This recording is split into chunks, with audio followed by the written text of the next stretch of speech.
Hi everyone, welcome to another Creative English Club meeting. Today we have a very special guest who is currently working in New York and is going to be speaking to us directly from the US. So let's get started.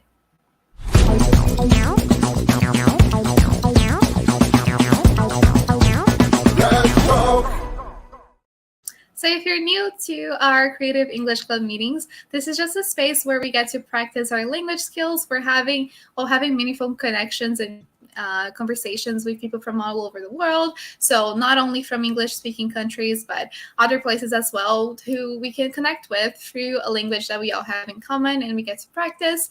And a way that you can participate is just being a member of the Redhook Creative Community and having an English level that you feel comfortable with. It doesn't have to be perfect. We're just all learning here together a little bit of vocabulary and getting our engines going as far as speaking goes. So without further ado, I'm just gonna be calling out our moderators for today, who are members of the Redhook Creative Community.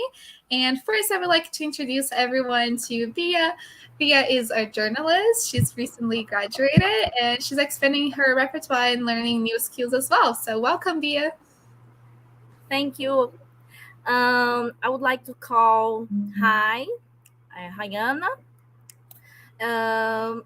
She lives next to Curitiba and work with content strategy in a tech company. Welcome. Thank you, Bia. Hi, everyone. The next one is Gabi. She's a designer who lives in Curitiba. She works developing prints in a confectionery packaging company, and she's a mother of 2 dogs, Café and Paulo. Hi, Gabi. Hi. So I'll introduce Isadora. She's a sorry. She's a designer, but she a few years ago she started to work with design, and she's like to create visual identities for brands. And welcome. Hi everyone, I'm Isadora, and I'm gonna introduce Almari, our host, and mostly everybody knows. And then she's a marketing professional based in Canada, and she loves cats. And she's gonna be here conducting this meeting tonight. Thanks, Lisa, and thanks, girls, for being here tonight. And now I'm just going to bring onto the call our special guest for today. Welcome, Bailey, and thank you so much for joining us. Hello, thanks for having me. Absolutely. So, Bailey, I'm sure everyone who's watching already read a little bit about your professional bio and what you do. But to a lot of people, the title of account executive is a little loose in the air. We're not sure what do you even do. So if you'd like to just walk through what do you do and what's a work day for you? And, yeah, absolutely. Oh, sorry. Continue if you had something else you wanted. No, absolutely. That was it. The floor is yours. Yeah. So I work on the account side of an advertising agency or an advertising team. So kind of what I do is I'm that kind of point person between the creative team as well as the clients. So I spend a lot of time talking to the clients, understanding what their business is, understanding what their goals are, and really kind of ingraining myself or really getting the knowledge and understanding of what they do so that then I can go to the creative team from a client perspective almost, right? And say, my understanding or what I know about the client is this color isn't going to work because it clashes with their competitors, or this doesn't feel like it's on the right message, what we're trying to say based off of the strategy that we have. So I kind of work with the client to get our work to match what they're looking for. And then I'm kind of that bad guy that lets you all know what the client doesn't like. And when we have to kind of rework everything that we've, done to date. So I try to make sure I understand the feedback and relay it to you so that you know exactly where you're going and can provide the best work for the client. So I'm kind of, like I said, that middle person between client and creative team to, create the best work that we can, that the creative team is as happy as they can be with it, as well as the client is happy and excited to bring that work to life. Awesome. Thanks for walking us through that. And I don't know how it is in the US, but in Brazil, I know in a lot of creative agencies, there's a lot of like separation sort of on the professionals working with the creative side of things or with the finished product, and those working in the more administrative side of things. So account executives are, people dealing with the mostly with the client and not with the final product that the agency is selling. So do you consider yourself a creative when you're talking about your profession?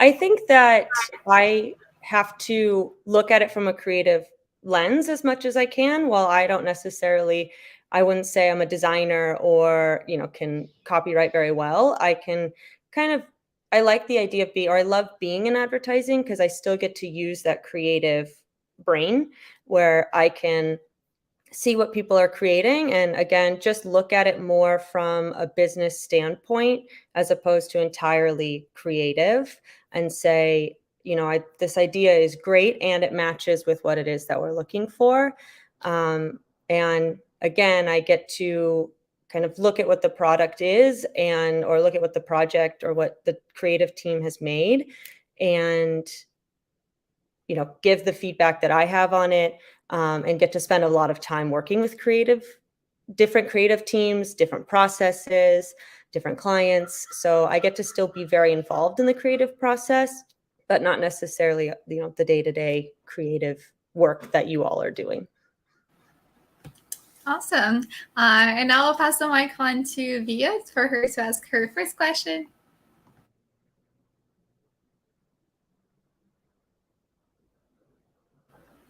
Via, I'm not sure if you're still muted yet. Can you listen me now? Yeah, there Yes. you go. Thank you. And is the second question? Yeah, you can ask whichever one of your questions. What are your advice to account executives? Sorry, that want to have a better working relation with the creative team. Yeah, you're working as an account executive or on the account department, you're working with a lot of different creatives. And I think the biggest one is learning how that creative team works. So how is it that they like to get feedback? Some people like it in an email. Some people like to get on a call and talk about it. Some people like it directly written in the slides. So I think the first step is understanding how each creative team works and the best way that they want to get feedback and the best way to kind of communicate with them. And so I think that's kind of the step one. And step two is also being able to look at feedback we get from the client and be able to translate it well enough to the creative team to know what it is that they're looking for. Because if I just send, if the client says we don't like orange and I send that to the creative team, they may say, well, why? Like, what is there a range of orange they don't like? Is there a reason they don't like orange? And a lot of the time there is that alternate meaning or that kind of there's something behind that feedback. So my job is to get as clear of feedback for the creative team so that they know exactly what they need to work towards. So instead of being that direct, just here's what the client says and just copy paste to the creative team, is filtering it, right? And looking at it and saying, why is this? Why are they saying this? And how can I make it clear to the creative team to do, again, the best work? And, instead of just randomly, not knowing what's going on, being able to make it clear for the creative team to know what to do. Awesome. Thanks for the question, Via. And we got a question from YouTube as well from Bruna. And she says, tell us about the biggest challenge about being in the middle. I think that kind of aligns with what you were walking us through. But if you want to maybe just pick an angle of like maybe providing feedback or how you go about those more delicate parts of the process. Yeah, the biggest challenge is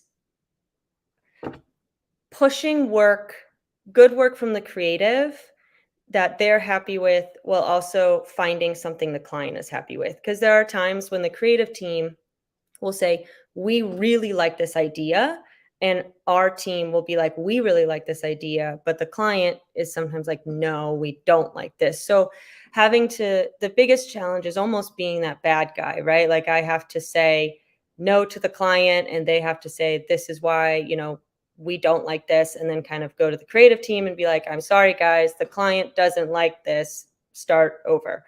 So I think that's where the biggest challenge comes in. And also when you're working with so many people, understanding how to communicate with them.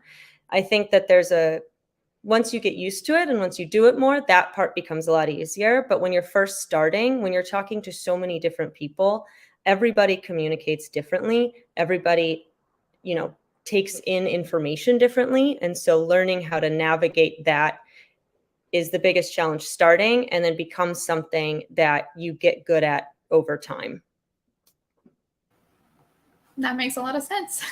And I can imagine like being the middleman, like that's there's a lot of like emotions going on with the passion of creative work. So yeah, it's not a job for everyone, that's for sure. And I'll call on Hai next to ask her question. All right. So Bailey, I love that you made it very clear on your profile that you use customer insights in your strategy. As you know, some brands still ignore this part and focus only on trend campaigns, totally ignoring this part of the consumer needs. So my question is, beyond the customer needs, what do you think is essential to consider while building a strong marketing strategy? So are you asking behind just the strategy for that specific campaign, what other things we have to keep in mind? Yes. Yeah. Some of the biggest ones would be the messaging, right? So what is the customer, what is the brand ultimately, as a brand, what is it they're trying to put out to their customer? Is overall the brand wanting to be, is the brand wanting to have this light-hearted, fun, a little bit of funniness, comedy, or is it a brand that's a little bit more serious and they want to focus on specific things? And, what is it that they want ultimately for the customer to see them as, right? If you have a very serious client, presenting them with a funny campaign may not necessarily be the right route, depending on what it is that they're looking for. So it's understanding what they are as a brand and wanting to put out there, and also understanding the specific strategy for that campaign. So it's looking at the landscape overall and saying, how is everybody in this industry wanting to, how do they all receive that information? Looking at it from an audience perspective, right? If we're talking to younger people, if the brand overall is trying something new, if they're wanting to work with younger people, but typically don't, why are they doing that? What's the benefit of that? And how can we successfully do that? Did that answer your question? Yes, perfect. Sometimes Okay. I have to write briefing, Yes. and this question pops out on my head, and I'm always like, why do I have to ask, and what we have to be clear on the start of the campaign. So it helps a lot. And you answered my question. Thank you. Okay. Perfect. Now Gabby can ask her question. Yes, I think you kind of answered already, but I will ask. Talk about strategy. For me, it's when with a team, I kind of get stuck in this in strategy.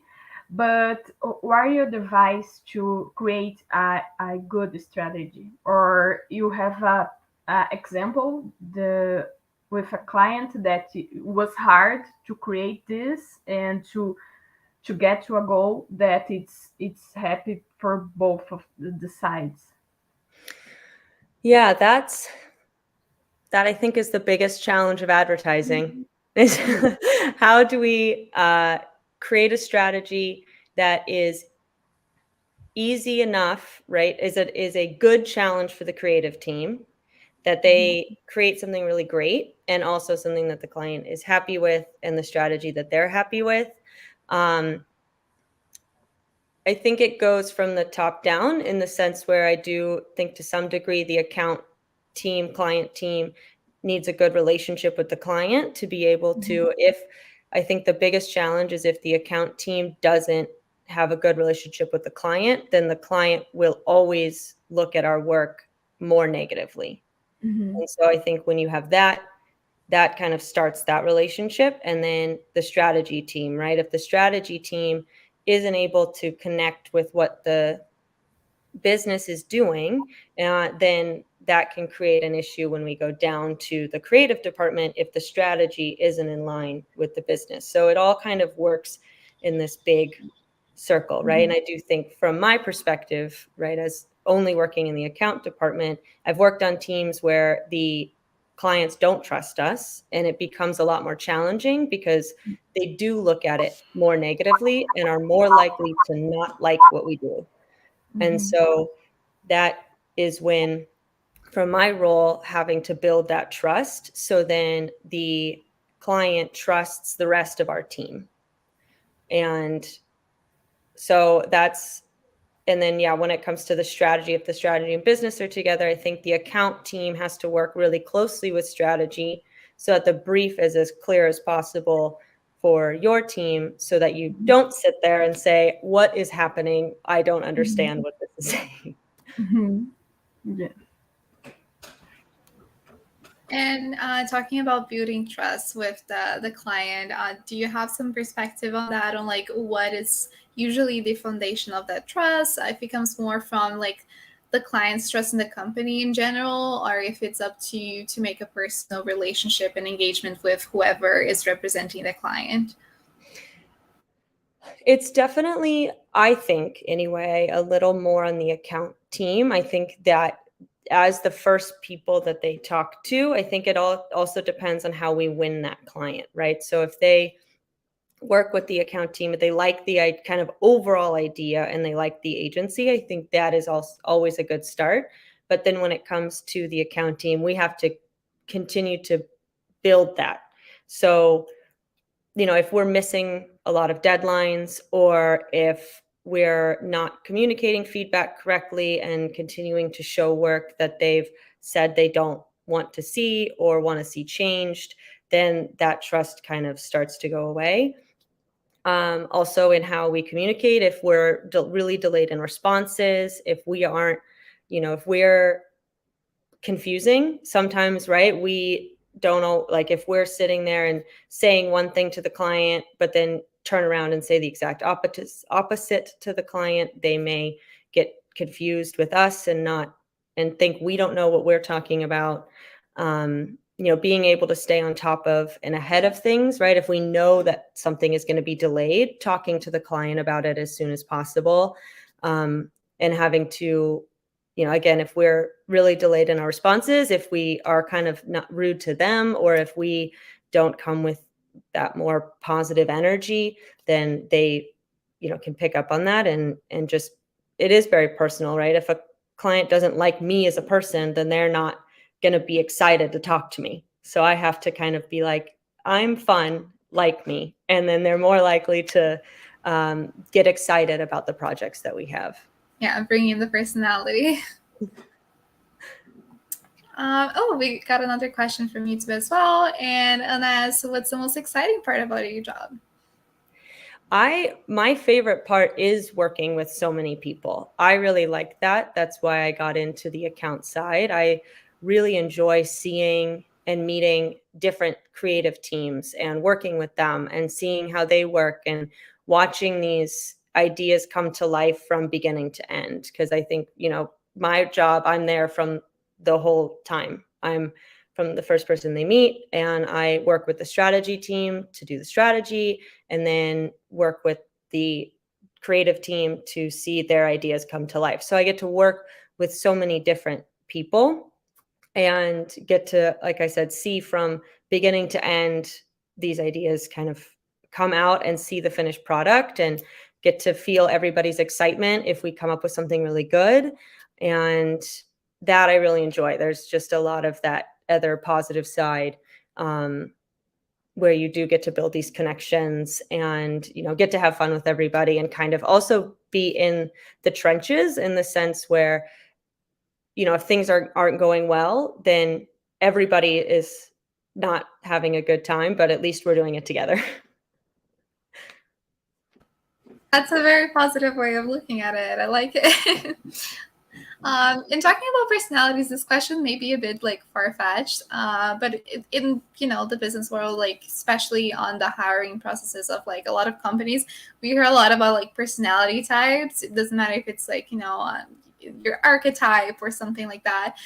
There's a lot of like personality tests going on in the business world. Do you feel like that's like something that influences your job? Can you like, is there a specific type of person that you can have a first meeting with and be like, this relationship is going to be good, and sometimes like not so much?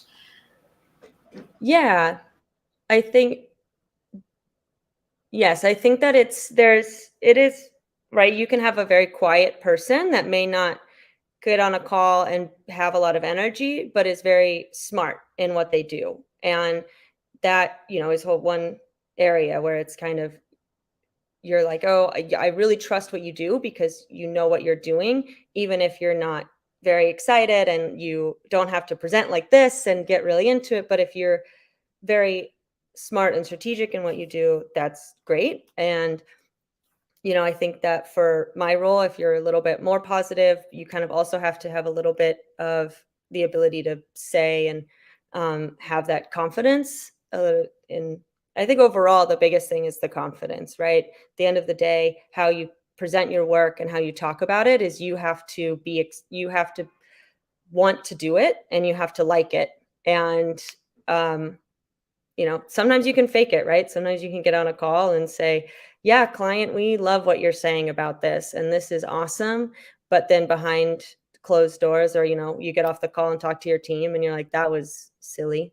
And we don't like that at all. But I think every personality you can find a way to work with. It's just going to take that time to do it. And you just have to understand how that person works at the end of the day. I don't think that you have to have a certain personality to be successful in a lot of jobs. I think you just have to find a way to work with your teams from the account side, right? I don't need everybody to have the same personality. At the end of the day, I need them to create good work. So you can have whatever personality you want, as long as, you know, we find a way to connect and make sure that we're doing what we need to for our client. Nice. That's a very collaborative perspective. And now Isa will ask her question. Yes. I actually had planned a question, but there is something else I'm more curious about now after hearing all this.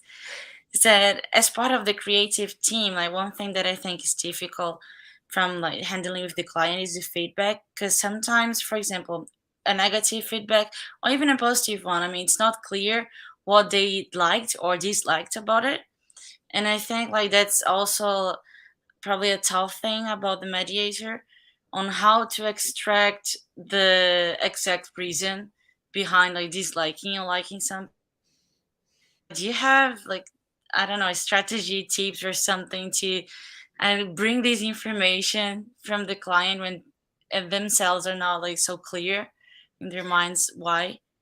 Yeah, one thing I have learned, and this is very specific to my clients, but what I've done is, if anything's confusing, I always say, hey, we need to talk, you and I need you to tell me specifically. People get very nervous in large groups, right? They're not as likely to be very clear. Sometimes if they're writing notes down, they think they know what they're saying and that I should know that, even if I don't.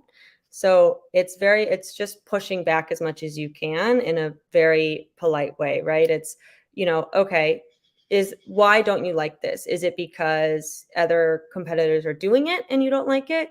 Do you not like it because it doesn't match the voice you're trying to give? Does it not match the strategy? It's just kind of pushing them with the right questions to lead them to where they want to go.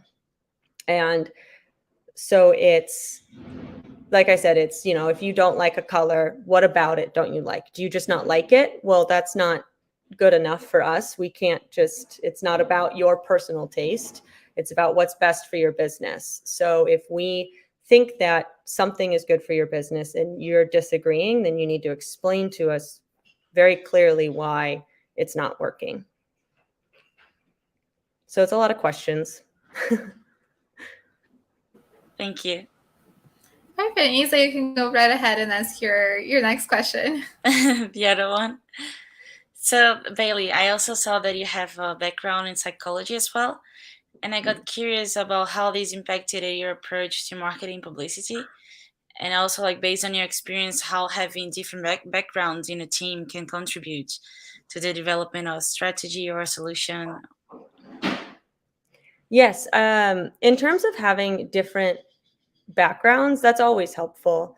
It's everybody has a different perspective. We all grew up differently. We all have different families. We all have had different relationships. There's so much every person has been through and can relate to different things that someone else may not.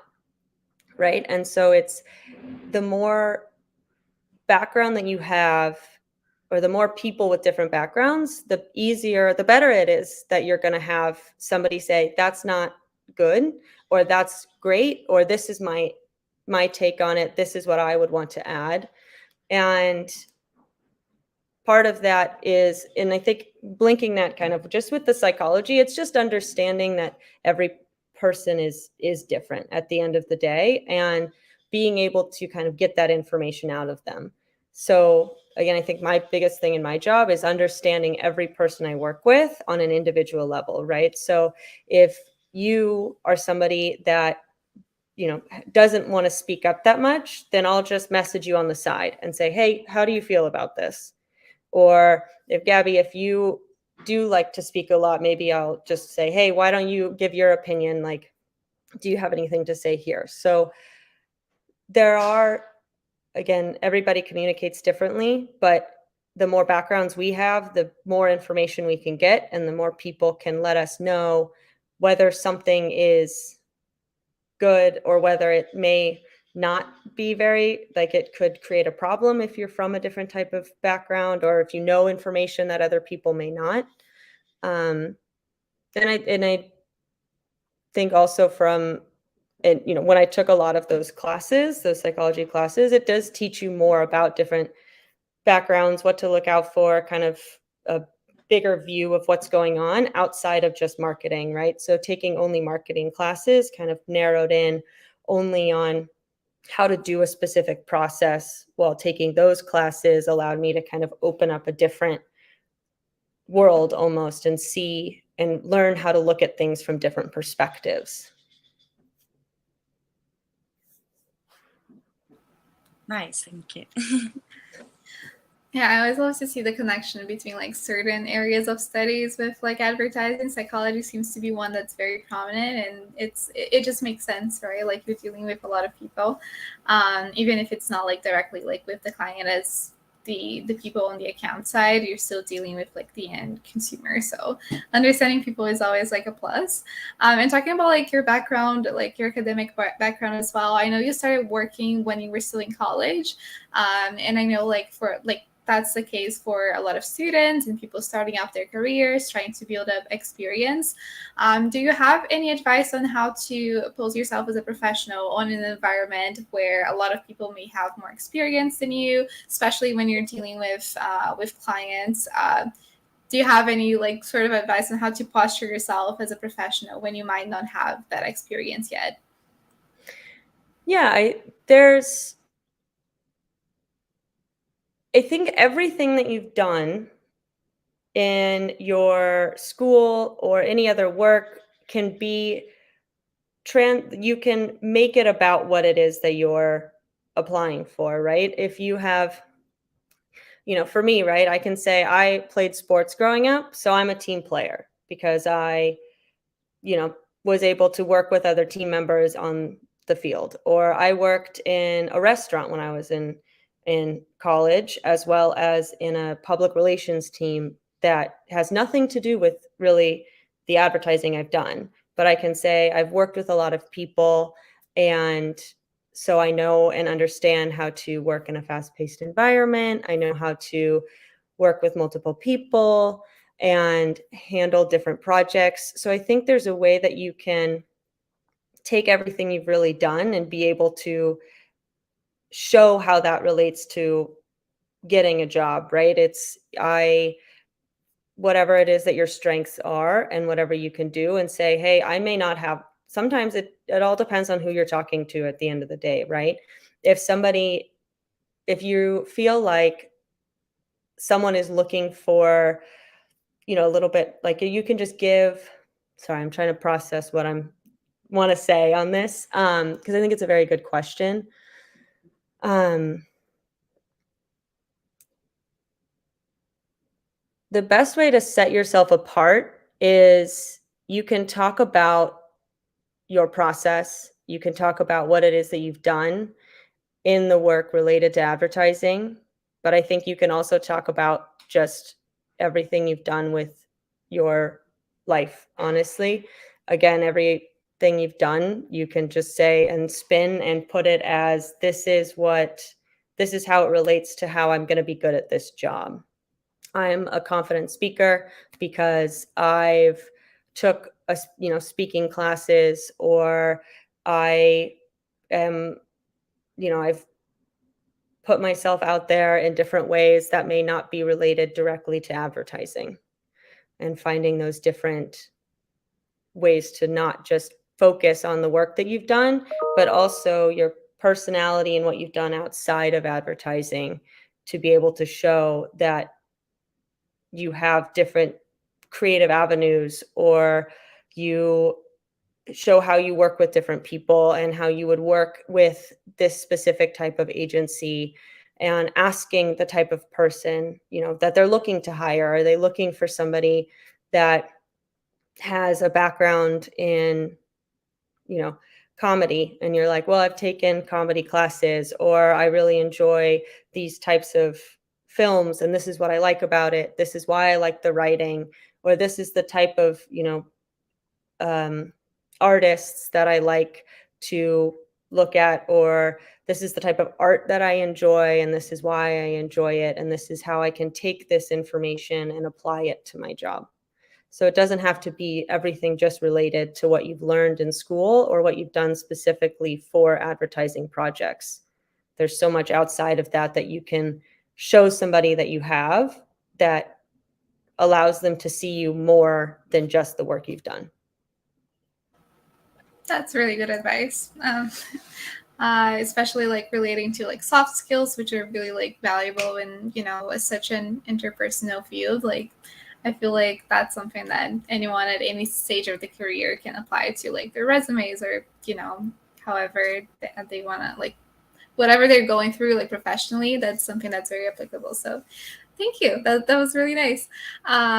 I feel like another question that I had when I was looking at your career path is, you've worked with public relationships before, like PR, and like that's kind of like a separate part of advertising to what you're doing now. Do you see yourself like doing another, maybe like migration in the future, or like an area that you would like to explore, or do you think like you're gonna stick to being an account executive and dealing with the client side of things? I think I will stay more on the client side of things. Even when I was in the public relations, I did a decent amount of client work. I think that job helped me hone it, or help me with my writing skills and how I communicate with clients, that then set me up very well for being an account executive. I like the people side of it, and I like, as an account person and working in advertising at an agency, that I can work on more than one account, and I can learn different skills depending on which account that I'm on, and learn new things. I think the only thing that I would want to get better at, that I'm hoping to do in my next kind of step, is work on pitches. I want to work on how to present ideas or win clients, right? I would think that would be the next thing that I would be very interested in and working towards getting involved in. because I think that's also a very special skill, to be able to, there's a difference between you're having to present ideas against other agencies versus you have the agency and you're just presenting and trying to sell the ideas that they've already liked. Nice. It seems like, like a nice thing to explore. And knowing that you did as well, like not only you changed like from PR to working with accounts, you also like made an actual move in the US, like from the West Coast to New York. Do you see a difference in the market and the people and how the business are dealt, like depending on where you are geographically? Or do you feel like now that everyone's working with sorts of people from all around, it doesn't make that much of a difference? Yes, I think that a lot of where you are geographically could determine the types of clients you have. For example, Portland, Oregon, which is where I'm from, they have a lot of outdoor brands, right? Like Nike is headquartered here. So they have, you're going to get Nike. You're going to have Columbia Sportswear, which is another big outdoor brand, because they have a headquarters here, and Adidas have a headquarters here. So where you are could determine the types of clients that you have. Because if you're on the West Coast, it's a 3-hour time difference than the East Coast. So businesses that are on the West Coast are going to work with agencies that are on the West Coast. So it's looking at that area and then also seeing where, again, New York obviously has one of the biggest advertising hub, like that's where a lot of it is. Same with Los Angeles. Portland also has a lot of agencies. And so it's looking at that with virtual work. I think a lot of agencies are opening in different cities. And so I think there's a lot more opportunity to live in a place you like and can work remotely on different accounts versus having to be in New York or Los Angeles or Portland or Miami. Nice. And what you mentioned about the clients is something that I haven't really thought of. Like a lot of people, when they're talking about differences between the States and the US, they're talking about like types of people. And for example, like somewhere you might get really close to your client because, they just have like a more open personality versus like somewhere else they might stick to like being more professional and like a little more like of a cold relationship. But it makes a lot of sense. Like depending on where you are, there are like clients that are, depending more of like an ad work. And shifting a little bit, like her course of conversation, something that I feel like it's kind of inevitable not to talk about, like it's just, the uprising of AI and things of like the sort.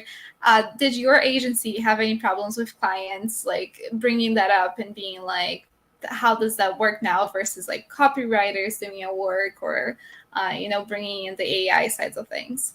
So far on the accounts I have worked on, it has not been brought up quite yet. So I think AI is becoming something people are learning about. And I think it will have a big impact, but currently in the agency I work at and then the clients I have, it hasn't been brought up quite yet. So I don't know yet. I think it will be very interesting to see how it goes. Yeah. I think there's a lot of benefits to AI just in terms of the like grammatical stuff of it, or, for me, sometimes I can say, hey, write this email to sound better. Mm-hmm. But I haven't seen any direct effect on what I've done so far. Nice. Yeah, I didn't think it would be like such a quick shift on like some businesses, but with everything happened like in Hollywood, I was like beginning to question maybe it's like different depending on where you are, but it's good that no one is like jumping into anything yet. Like everyone, like you said, is still learning. So it's a process. And talking about like references, you mentioned when you were talking about like building up your skills, like what kind of books you like, what kind of like movies and everything like media you consume can help you shape into like the type of professional you are. Do you have any references that you felt like helped you, that you would like to share, like any sorts of books or like any movie that gave you an insight? It doesn't have to be like professional, like self-help, anything of the sort, just something that might have given you a perspective that you thought was interesting. I don't know. I don't think there's anything specific that I've done. I consume a lot of media. I think it's overall, it's being aware of what's happening. I think kind of the classic response, right, is just know what's going on in the world. If there's a TikTok trend, if there's an Instagram trend, looking at ad age, looking at what has been successful campaigns, looking at, again, what is happening now. I think that also branching out into things that you specifically enjoy. For me, I watch a lot of variety of TV shows, and listen to a lot of different podcasts completely unrelated to advertising. But I think it's just for creative. Yeah, unfortunately, I don't have a very good answer for that one, if I'm honest. I feel like that's, a lot of people's answer is just like, some people like might have like this one book that changed their life, but it's, I feel like the diversity of like whatever you're consuming is a good way to go about it, especially like you said, like with trends, it's like people have different tastes, but you're going to work with people with different tastes. So it's good to like know a little bit of everything, I guess. And I think that I just thought of this, it's also who you're talking to. I think having a lot of conversations with people about what you're consuming, what you're watching on TikTok, what you're watching on TV, because then you can see something and have an opinion, but being able to have a conversation and hear somebody else's opinion, you could look at that differently.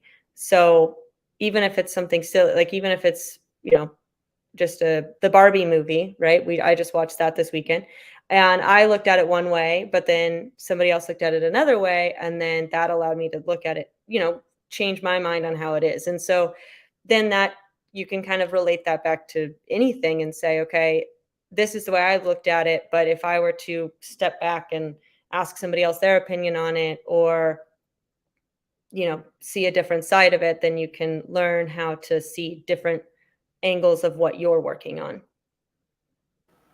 Yeah, that makes a lot of sense. And I feel like the Barbie movie is going to be everyone's topic of conversation. You can like you just to say like hi and then like talk about the Barbie movie and then whatever business you're connecting. So yeah, that's really nice. And you mentioned ad age and other like forms of like keeping up with advertising trends, not just trends in general.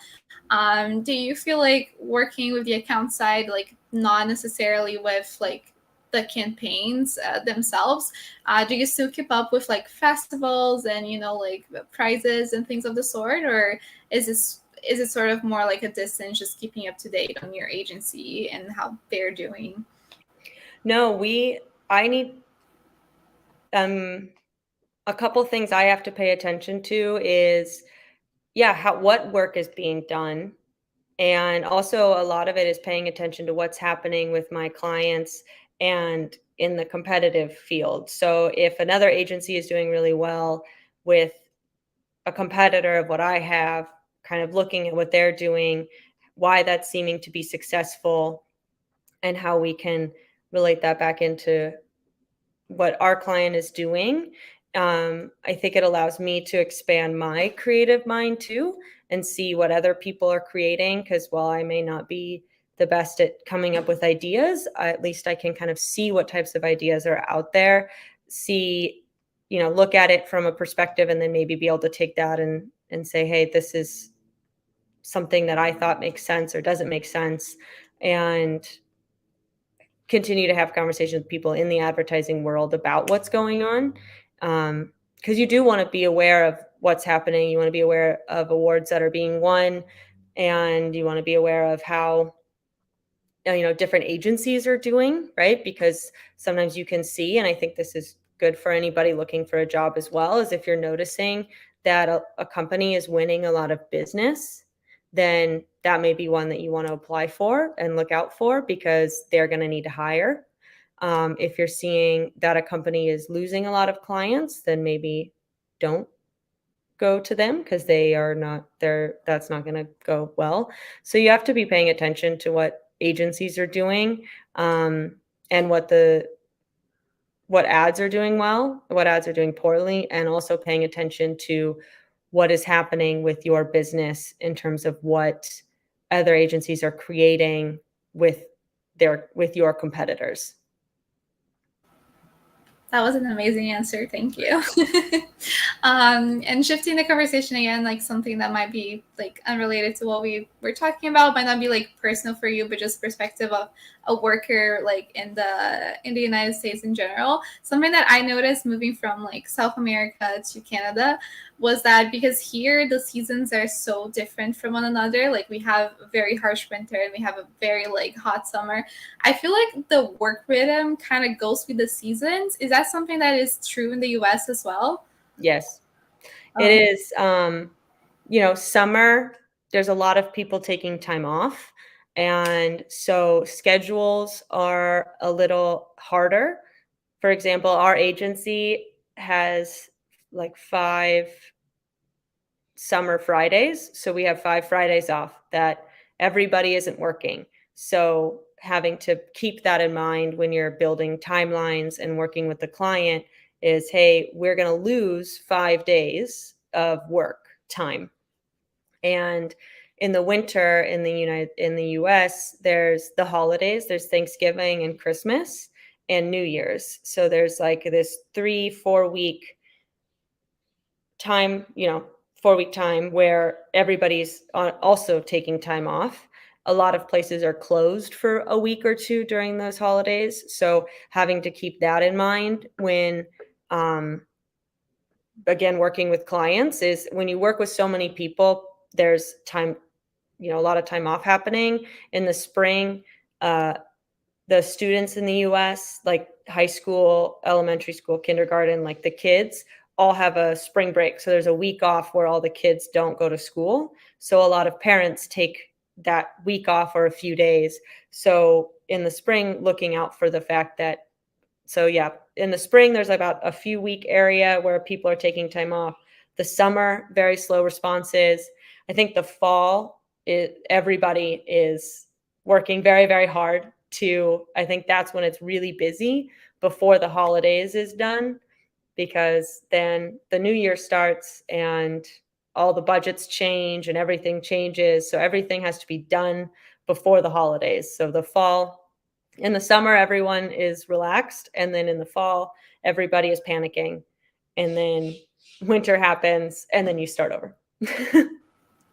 Nice. That's a very nice description. I'm trying to like get used to it now because like on being that side of things, and I feel like a lot of Brazilians like just listening to that would be like, that was a lot of time off listed for a whole year, because what hunts a lot of Brazilian workers is like the lack of work-life balance. So it's something that we see kind of in the opposite way, like you mentioned holidays, right? That's like peak season for ads and things that need to get out. So that's sometimes like the busiest time of the year where people can't actually get time off because they're so busy trying to put like the Christmas campaigns out and making sure everything is working, right? So it's such a different working environment. And I feel like it's really interesting that here you get to have like that very like, the definitive seasons of work. Well, I should say that's typically, but there are times when it gets a little crazy.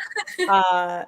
During the holidays, it's more so what the challenge of working in the agency side is that the clients like to take a lot of time off, but they still expect you to hit their deadline. Yeah. And not take any days off. Yeah, of course. Like they want to come back from their vacations and just see that everything was perfect and went out. Yeah. No, I can see that. But well, I think those were like the main, in case one of the girls has an additional question that they'd like to ask. Or not, those were like mainly the questions that we had scripted for today. And now we're just gonna move on to like the last part of like our usual talks here, which is just me highlighting a few like words of expressions that we use during the conversation that I think might be interesting for everyone to see. So I'm just gonna pull up like Google Slides here just will take me a half a second. So if you saw me typing during any point of the conversation, that's what I was doing. I was not like doing something else or multitasking.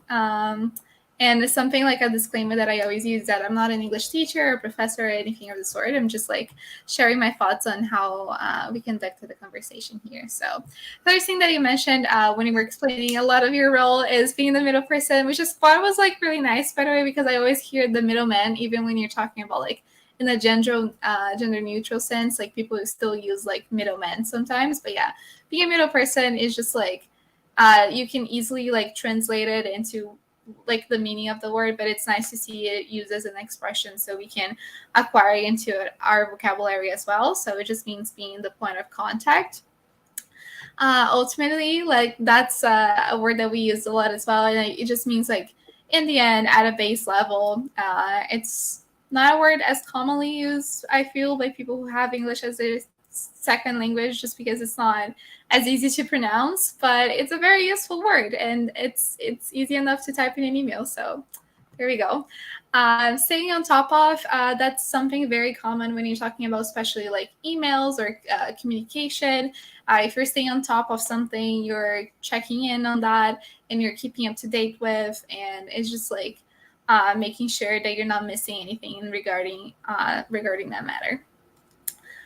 Trenches, in case no one knows, we think of like war, like the long narrow ditch like in the dirt, like where people were like hiding. That's a trench, and it's something that can be used as a metaphor, as it was in this conversation. So just being in the trenches, it's basically meaning like the front line, but not quite. So that would be the meaning of trenches in a normal day-to-day conversation. Set yourself apart. I feel like that's a really nice expression as well. It just means like making yourself look special or different, and not necessarily like, it can be either way, like good or bad, but it's usually used on a positive sense. So setting yourself apart is setting yourself a little above or just like in a different manner than everyone else.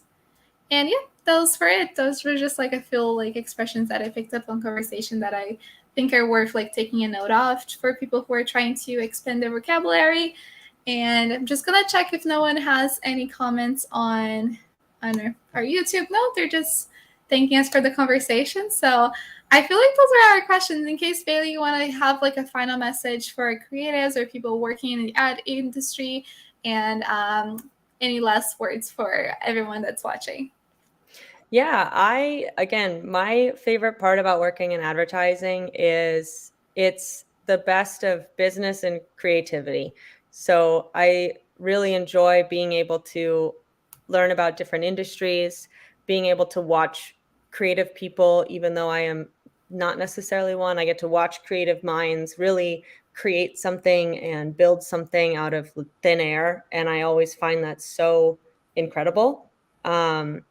And it's when you get a good team and when you get to work with a lot of different personalities, I really enjoy that part of it. I've met incredible people working in advertising, from from people that are very strategy minded to very creative people to very, business smart people. There's just so much that you get to interact with, as opposed to, a different job where you may only talk to the same 5 people every day. There's just such an energy about working in advertising and working with, a team. Like I said, and like you said the word trenches, I think you really, I use that a lot, because you're really, when you're in that, up on that deadline and you're all really working together, there is something so amazing about, at the end of it, your team being like, oh my God, we did it.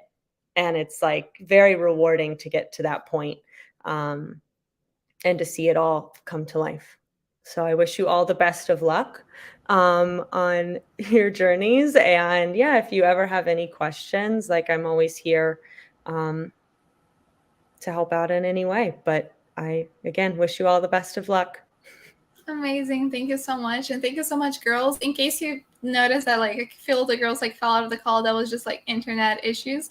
But thank you everyone for participating. And yeah, like I said in the beginning, anyone who wants to participate here, just reach out to Redhook, and it's a free activity. We just want to encourage everyone to make meaningful connections and practice their skills so they can make those meaningful connections with people from all over the globe. So thank you, Bailey, again so much for making time for us, and I'll see everyone on the next meeting.